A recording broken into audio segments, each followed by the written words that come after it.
কিন্তু আসছিল মুখে তো বলতে পারি নাই।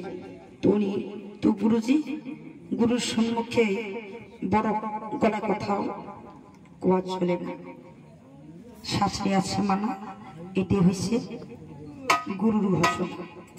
কাজেতে বলবার জন্য চাই এখানে আর কি প্রশ্ন করব আর উনি কি জবাব দিব, আসলে এসে কথা বেশি পেলা। কারণ কেন না, ভাব হয়েছে ভাবান্তর, যুগ হয়েছে যুগান্তর, কাল হয়েছে কালান্তর। হ্যাঁ, মানুষের মতন মানুষ হলে অল্প কথাই বুঝে, আর জ্ঞানীর মতন জ্ঞানী হলে অল্প কিছুতেই বুঝে। তো যা হোক, একটি গানের মাধ্যমে আছে না, ভাব আছে যার গায়ে দেখলেই তারে চেনা যায়, সর্ব অঙ্গ তাহার পোড়াবে।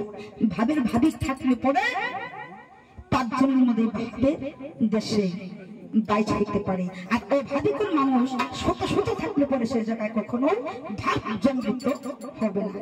আজই করছি বর্ণনা, একটি গান আমি গাই। কারণ আপনার এই যুগের যেগুলা জীবনে যেগুলা গান চলছে বাবা, এই কবি গান শুনি না মানুষ নাই। আবার আসো বিভিন্ন জায়গায় আসছে, আমরা অনেক জায়গায় প্রোগ্রাম করি আপনার দোয়া। তবে যখন একটি গান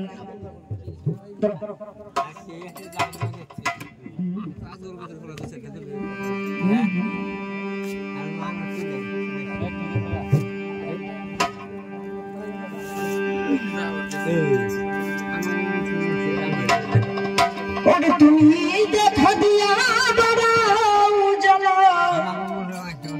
আমার মারো বীরত,